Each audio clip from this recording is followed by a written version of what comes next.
Hello friends, welcome to study group Pathshala. मैं उल्लास और आज की जो क्लासेस में हम लोग डिस्कस करने वाले हैं कि इंपॉर्टेंट ऐसे को ये ऐसे होगा वन नेशन वन इलेक्शन पर। ठीक है, ये काफ़ी ज़्यादा इंपॉर्टेंट टॉपिक है आप सभी के लिए। इसको आप जो तैयार करिए एसएससी के सभी डिस्क्रिप्टिव एग्जाम्स के लिए, राइट। और इसकी कंप्लीट प्लेलिस्ट को जरूर देख लीजिएगा। सारे जितने भी एक्सपेक्टेड टॉपिक्स हैं वो सभी आपको इसकी प्लेलिस्ट में मिल जाएंगे, राइट फ्रेंड्स। इसके साथ ही साथ जितने इंपॉर्टेंट लेटर्स हैं उनको भी आप वॉच कर सकते हो, वो भी आपको प्लेलिस्ट में मिल जाएंगे। प्लेलिस्ट दोनों की आपको डिस्क्रिप्शन में प्रोवाइड कर दी गई है। इसके साथ ही साथ आप इन बुक्स को ले सकते हो जो हिंदी इंग्लिश दोनों में आपको मिल जाएंगी। 70+ टॉपिक्स जो हैं यहाँ से हम लोग कवर किए हुए हैं। इसमें जितने रीसेंट टॉपिक्स है वो भी इंक्लूडेड है, साथ ही साथ जो ट्रेडिशनल टॉपिक्स है वो भी इसमें इंक्लूडेड है। तो इन टॉपिक्स को अगर आप तैयार कर लेते हो तो आपके पास सफिशिएंट कंटेंट होगा। और फिर कुछ भी टॉपिक पूछ लिया जाए, जितना टफ से टफ क्वेश्चन आ जाए, टफ से टफ वो चीज़ पूछ ली जाए तो भी आप आसानी से कर लोगे, राइट। और स्पेशलिटी इन बुक्स की है कि आपको विद इन वर्ड लिमिट सारे के सारे टॉपिक्स मिलते हैं, लेटेस्ट पैटर्न पर बेस्ड मिलेंगे और 70+ टॉपिक्स यहाँ से आप कवर कर सकते हो। ठीक है, और ऐसे लेटर दोनों ही सिंगल बुक में मिल जाएंगे, तो अलग से 2 बुक लेने की जरूरत नहीं पड़ेगी। लोएस्ट कॉस्ट में बुक आपको एडिशनली मिल जाएगी, राइट। एडिशनल 30% आपको डिस्काउंट भी मिल जाएगा। तो डिस्क्रिप्शन में लिंक दोस्तों दिया गया है, वहाँ से जाके आप अपनी एग्जाम के हिसाब से इसको परचेज कर सकते हो। SSC CGL, CHSL, SSC GST या फिर आईबीपीएस पीओ के लिए या बैंक एग्जाम्स के लिए। तो चलिए स्टार्ट करते हैं आज की क्लास को, और इंट्रोडक्शन से स्टार्ट करेंगे हम लोग। कैसे इसको आपको शुरुआत करनी है देख लेते हैं। तो India is the largest democratic country of the world. The general election for the Lok Sabha and state assemblies are held at the gap of 5 years. But it is observed that election is a long process in India. ठीक है, अब आप यहाँ पर शुरुआत इस तरह से कर सकते हो कि इंडिया जो है एक लार्जेस्ट डेमोक्रेटिक कंट्री है पूरे वर्ल्ड में।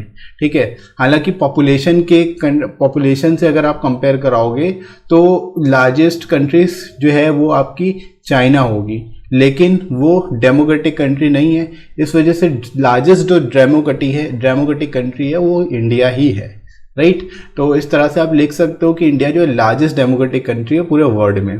The general election Lok Sabha state assemblies जो हैं 5 ईयर्स में होते हैं। यहाँ पर आप बता सकते हो जो जनरल इलेक्शंस होते हैं लोकसभा के और स्टेट असेंबलीज के, वो 5 साल के गैप में होते हैं।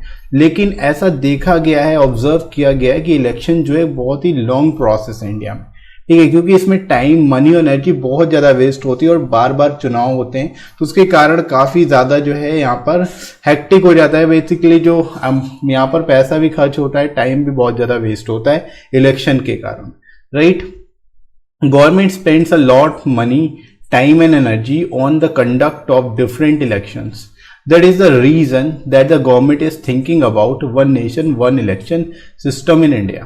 ठीक है, यानी कि आप ये कह सकते हो कि गवर्नमेंट का काफ़ी सारा पैसा यहाँ पर खर्च होता है, टाइम और एनर्जी भी यहाँ पर वेस्ट होती है बेसिकली अलग अलग इलेक्शंस कराने में, क्योंकि स्टेट के अलग इलेक्शंस होंगे और लोकसभा के अलग इलेक्शंस होंगे, फिर डिफरेंट स्टेट्स के सेपरेट इलेक्शंस होते हैं, तो उसमें आपको यहाँ पर काफ़ी ज़्यादा टाइम लगता है। और हर बार जितनी बार इलेक्शंस होते हैं, जितनी बार पोल होते हैं, उतनी बार जो है पैसा भी खर्च होता है, राइट। तो टाइम और मनी दोनों ही खर्च होता है। इस वजह से यहाँ पर गवर्नमेंट ये सोच रही है कि केवल एक नेशन के लिए एक इलेक्शन ही होना चाहिए, यानी एक बार में ही पूरे इलेक्शंस हो जाने चाहिए, लोकसभा के और स्टेट असेंबलीज के भी। बार बार नहीं होना चाहिए। 5 साल में जो एक बार इलेक्शन होता है, तो 5 साल में एक बार में ही सारे इलेक्शन हो जाए, राइट। तो इसी को बेसिकली मद्देनजर रखते हुए वन नेशन वन इलेक्शन की शुरुआत की जा रही है। एक तरह से शुरुआत करने का सोचा जा रहा है, राइट। इसके बाद आगे मूव करते हैं हम लोग बॉडी सेक्शन में। General election for the Lok Sabha and state assemblies are held at a gap of 5 years in India. But in addition to this, election for the different state assemblies are held in some states separately, which put huge burden on the government. ठीक है, यानी कि आप कह सकते हो कि general elections जो होते हैं लोकसभा और स्टेट असेंबलीज के, वो तो 5 साल के गैप में होते ही हैं इंडिया में।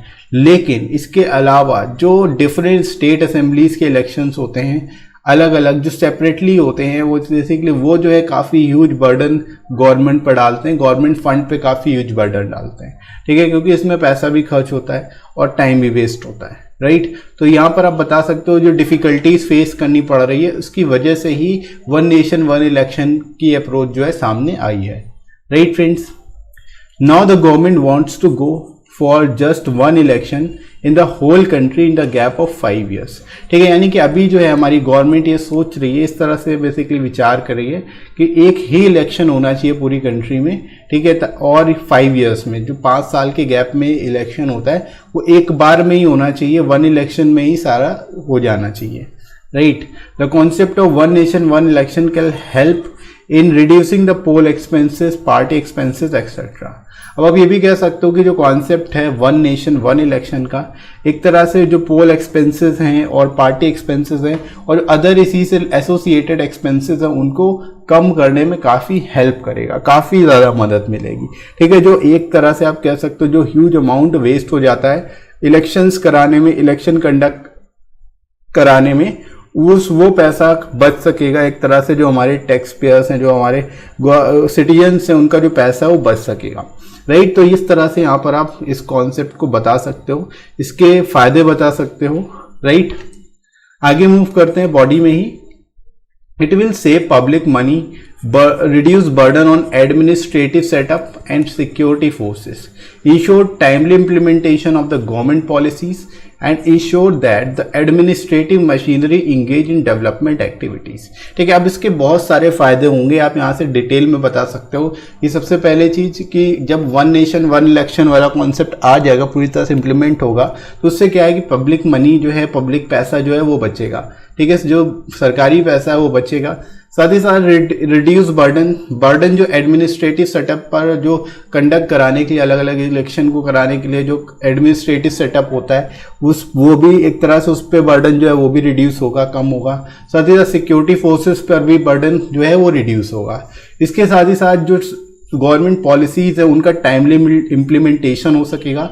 अगर एक बार ही इलेक्शन होंगे तो उससे काफ़ी ज़्यादा फायदा होने वाला है। ठीक है, एक बार में ही बेसिकली गवर्नमेंट की जो पॉलिसीज है उनका इम्प्लीमेंटेशन प्रॉपरली टाइमली तरीके से हो पाएगा और एक तरह से जो एडमिनिस्ट्रेटिव मशीनरी है वो डेवलपमेंट एक्टिविटीज़ में लग पाएगी। ठीक है, डेवलपमेंट एक्टिविटीज़ में लगने के लिए उसको बेहतर टाइम मिल सकेगा और ये कहीं ना कहीं जाके हमारी कंट्री को भी डेवलप करने में मदद करेगा। राइट, तो यहाँ से आप इस तरह से बता सकते हो, इसके बारे में एक्सप्लेन कर सकते हो कि जो ये कॉन्सेप्ट है ये काफ़ी ज़्यादा हेल्पफुल होगा और एक तरह से इससे केवल पब्लिक मनी नहीं, बहुत सारी चीज़ों को फ़ायदा हो यहाँ पर होने वाला है। ठीक है, यहाँ पर गवर्नमेंट को ही नहीं, बहुत तरह से अलग अलग जो गवर्नमेंट की मशीनरीज हैं, जो एडमिनिस्ट्रेटिव सेटअप है, उन सब को यहाँ पर फ़ायदा होगा। Right, the voters will be able to जज the politics and programs of the government, policies and programs of the government both at the state level and central level। ठीक है, यानी कि जो वोटर्स हैं उनको भी एक तरह से जज करने का मौका मिलेगा कि गवर्नमेंट की क्या पॉलिसीज़ हैं, क्या प्रोग्राम्स हैं, और वो सभी स्टेट और सेंट्रल लेवल दोनों से जज कर सकेंगे। Right, also it would be easy for the voters to be determined which political party promised what and how it actually implemented the same. ठीक है, और एक तरह से आप ये भी कह सकते हो, इससे ये भी वोटर्स के लिए इजी रहेगा उनको ये डिटरमाइन करने के लिए कि कौन सी पार्टी ने क्या प्रॉमिस किया था और उसको कैसे इम्प्लीमेंट किया है, उसको कंप्लीट करने के लिए, उसको अचीव करने के लिए। राइट, तो इस तरह से यहाँ पर आप बता सकते हो कि जो वोटर्स हैं उनको काफ़ी ज़्यादा यहाँ पर क्लैरिटी होगी, उनको बेसिकली जो है हर तरह की जो यहाँ पे अनसर्टेनिटी है वो एक तरह से रिड्यूस होगी इसके आने से। ठीक है, तो यहाँ पर आप इसका कॉन्सेप्ट बता सकते हो, इसके बेसिकली बारे में क्लियर कर सकते हो। राइट फ्रेंड्स, आगे मूव करते हैं कंक्लूजन की ओर। It is observe that election for the state assemblies and Lok Sabha are fought on different issues. अब यहाँ पर इससे रिलेटेड आप वही बता सकते हो कि इससे रिलेटेड क्या प्रॉब्लम्स आ सकती हैं। ठीक है, तो यहाँ पर आप बता सकते हो कि नॉर्मली क्या होता है, जो इलेक्शंस होते हैं स्टेट असेंबलीज के और लोकसभा के, वो डिफरेंट इश्यूज पर होते हैं। ठीक है, regional parties target local issues while national parties target national issues. ठीक है, जो रीजनल पार्टीज होती हैं वो लोकल इश्यूज को टारगेट करके इलेक्शन लड़ती हैं, जबकि जो नेशनल पार्टीज होती हैं वो नेशनल इश्यूज को टारगेट करके बेसिकली यहाँ पर इलेक्शन लड़ती हैं। तो regional parties will not be able to compete with national parties in terms of election expenditure and election strategy। ठीक है, यानी जो रीजनल पार्टीज हैं वो एक तरह से compete नहीं कर पाएंगी नेशनल पार्टीज से, चाहे वो एक्सपेंडिचर को लेकर के हो, चाहे वो स्ट्रेटेजी लेकर के हो। ठीक है, तो यहाँ पर जो है रीजनल पार्टीज को काफ़ी ज़्यादा यहाँ पर इम्पैक्ट देखने को मिल सकता है। जो यहाँ पर जो नेशनल पार्टीज है उनको इसका फ़ायदा मिल सकता है। ठीक है, तो यहाँ से एक तरह से जो इनके बीच में डिफरेंसेस है, उन डिफरेंसेस की वजह से जो है यहाँ पर प्रॉब्लम आ सकती है इसको इम्प्लीमेंट करने में, वन नेशन वन इलेक्शन को इम्प्लीमेंट करने में, right.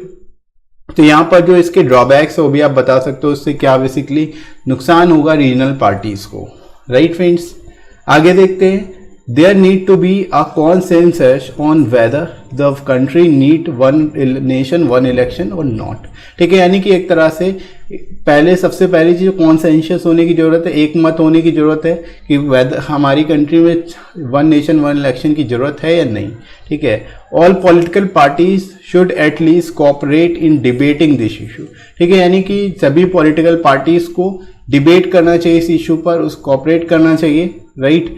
The public opinion can be taken into consideration, और पब्लिक ओपिनियन भी बेसिकली देखी जानी चाहिए, कंसिडर करनी चाहिए। Then follow the outcome of the debate, और जो डिबेट का आउटकम होता है उसको फॉलो किया जाना चाहिए, राइट। तो इस तरह से यहाँ पर आप कंक्लूड कर सकते हो, इसके बारे में बता सकते हो, लिख सकते हो। ठीक है फ्रेंड्स, तो आई होप आप सभी को ये समझ आ गया होगा इस टॉपिक को कैसे आपको लिखना है, किस तरह से आप इसको एक्सप्लेन कर सकते हो बेहतर तरीके से।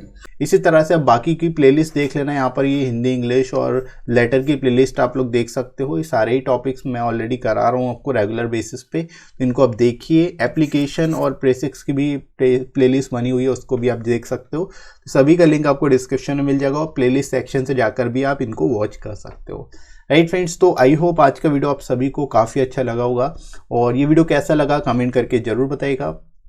वीडियो हेल्पफुल लगा हो तो लाइक जरूर करिएगा, इस वीडियो को शेयर करिएगा अपने सभी दोस्तों में, और सब्सक्राइब कर लीजिए चैनल को अगर आप में से कोई नया है तो, राइट फ्रेंड्स। इसके साथ साथ आप मुझे टेलीग्राम चैनल पे ज्वाइन कर सकते हो, यहाँ पर आपको सारी इंपॉर्टेंट पीडीएफ्स और क्लासेस की नोटिफिकेशन भी मिल जाएगी, ताकि आपकी कोई भी क्लास मिस ना हो, राइट। और इसका लिंक आपको मैं डिस्क्रिप्शन में प्रोवाइड कर दूंगा और कमेंट सेक्शन में ही पिन कर दूंगा, वहाँ से जाके आप डायरेक्ट ज्वाइन कर सकते हो, राइट दोस्तों। तो अभी के लिए इतना ही, नेक्स्ट मिलते हैं अगली क्लास में। Thanks for watching.